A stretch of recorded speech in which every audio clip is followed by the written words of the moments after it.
for you in ahead, just ahead. We have two eminent people who have really made path-breaking differences in their lives, overcoming whatever would be the difficulties to come to the stage where they are today. So we have two people with us. One is Dr. Sharada Devi, who will give the keynote address, and the other person is Dr. Lalitambika, who's here amongst us.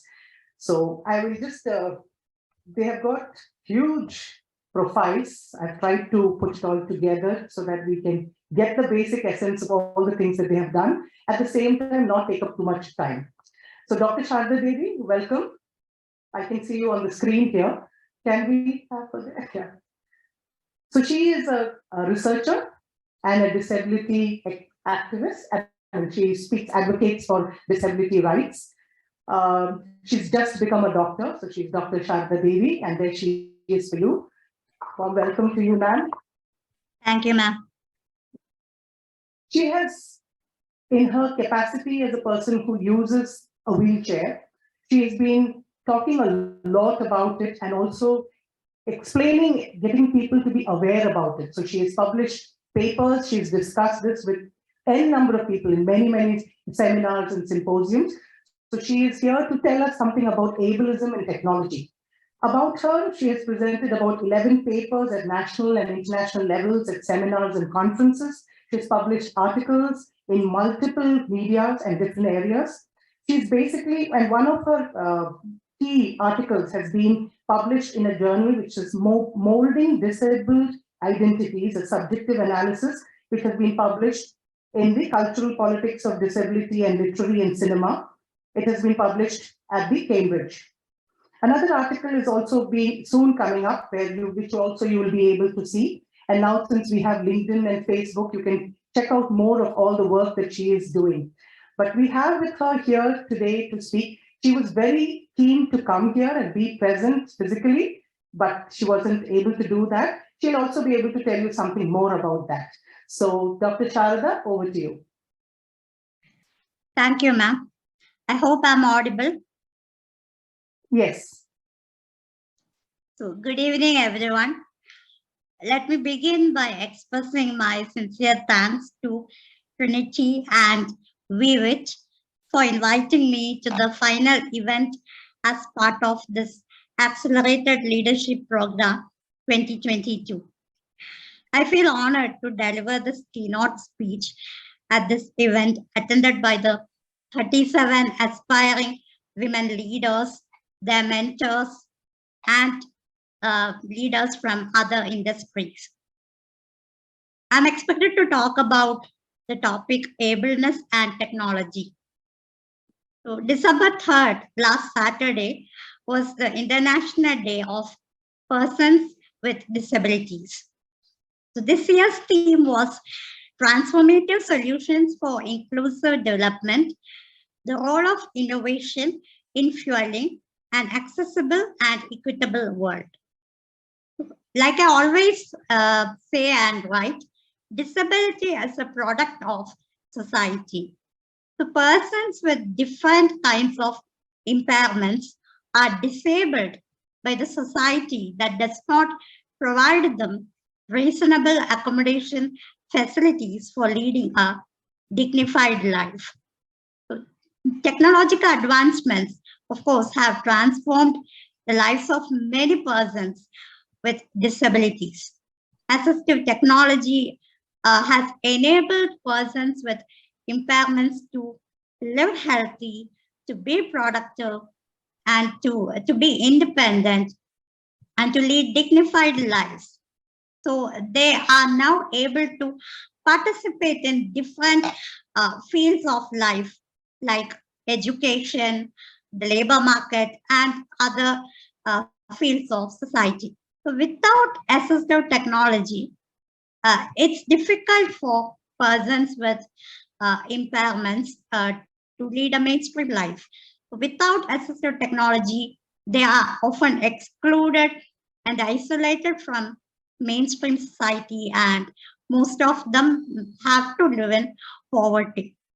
So assistive products can maintain and improve the functioning and independence of persons with impairments and thus they can promote the well-being of these people.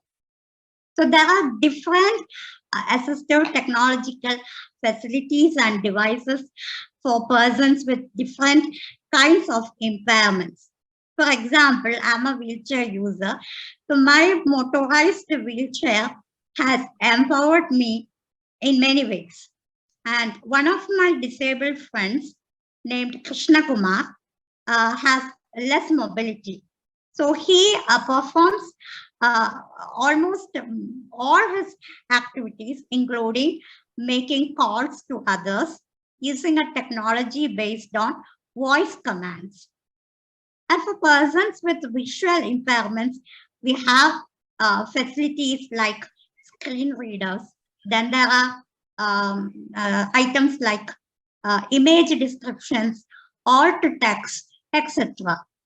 Special software can be used to reverse the screen from black on white to white on black for people who are light sensitive. And there are anti-glare screens that can make the screens easier to read. Voice output systems are there, and they're used by people with low vision.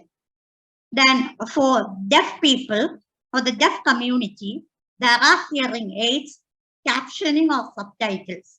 So all these facilities will help those people to understand what is actually spoken. As a person with a physical disability and a wheelchair user, I have found the new technological advancements and the digital platforms as tools of empowerment. So education is something that opens up ways towards empowerment, especially for persons with disabilities. And I have often talked and written about it in many spaces. So digital platforms have offered me new opportunities to access knowledge. My area of research is disability studies. When I started my research in 2018, this academic discipline was not much developed in Kerala. So it was very difficult for me to access materials for research and reference, since most of the libraries did not have books and articles related to disability studies. And even if they had those materials, infrastructural access issues are still a problem. So because of the lack of accessible facilities or wheelchair-friendly facilities in libraries, I will not be able to access those materials.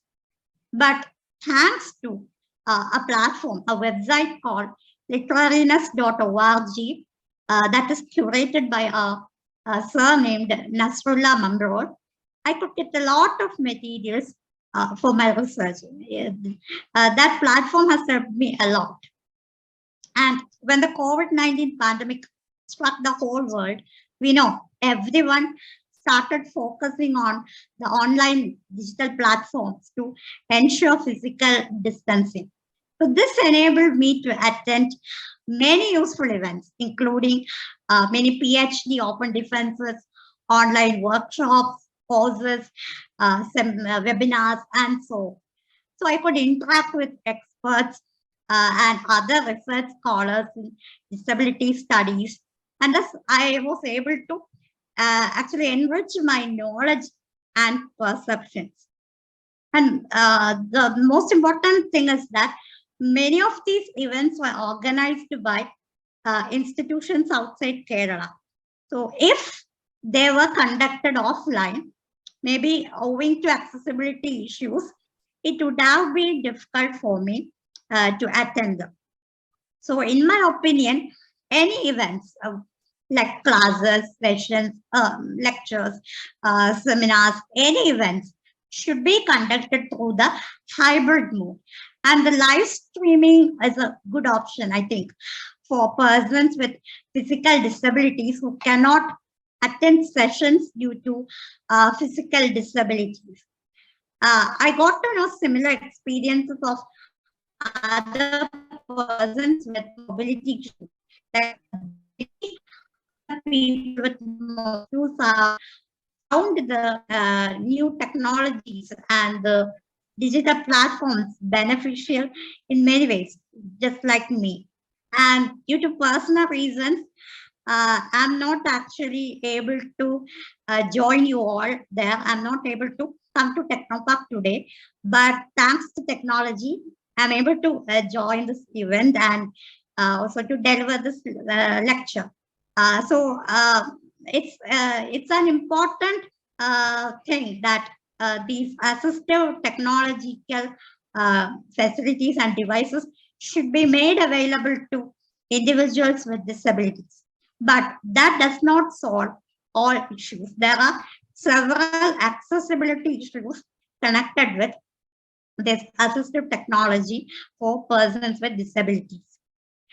Application softwares, web resources, online documents, all other digital tools, everything must be designed in order to help the disabled people to access them. They must be designed in accessible formats. Earlier, the Zoom platform was not accessible for the deaf community because it did not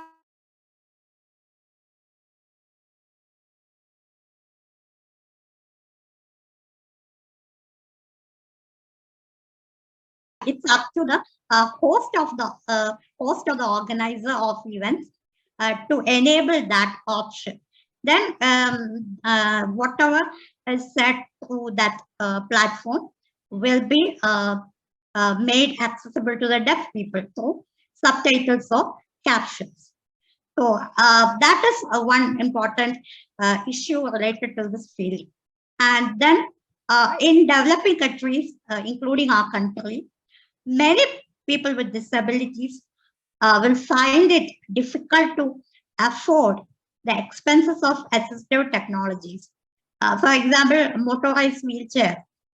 Mostly high quality motorized wheelchairs are very expensive. So all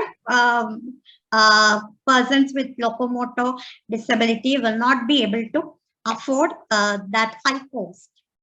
So that is also one major issue related to this particular topic. And there are several other issues also. I will just point out some of them. It's estimated that there are about 200 million people with low vision in this world, but they do not have access to assistive technological products for low vision. And there are 75 million people who need a wheelchair, but only 5 to 15% of them have access to a wheelchair. And it is said that 466 million people globally experience hearing loss issues. But hearing aid production currently meets only less than 10% of the global need. And another major issue is that the assistive products industry in our country is currently limited and it is mostly specialized, primarily serving only high income markets. Only people with high income or high financial backgrounds can afford it. And there is a lack of state funding and nationwide service delivery system. So we have and to ensure quality and safety standards of these assistive technologies and devices. And all these technological facilities and products have to be designed according to the context. So there are numerous other issues that should be addressed and solved. But because of time constraint, I'm not going into detail about all those issues. So we should know that inventions like touchscreen of mobile phones are the contributions of persons with different kinds of impairments. So you should not be judgmental about persons with disabilities. Let me conclude by reminding you all about the significance of the curb cut effect. That is, when we address the disadvantages or difficulties faced by any one group of people, you will be automatically creating an environment that is accessible to everyone. So when you think about creating or providing accessible technologies and devices for persons with disabilities, when you think about making those technologies accessible to persons with disabilities, you will be automatically making all those technological devices accessible for all other people. So thank you, everyone. Once again, thanks to the organizers for inviting me here, and to the 37 participants. I wish you all the best. Thank you.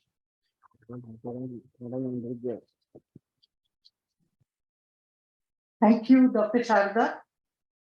You gave some alarming figures over there, but also about the hope that we can look forward to. There's a lot of talk nowadays about inclusion, and you brought out that element of we take a lot of things for granted, right?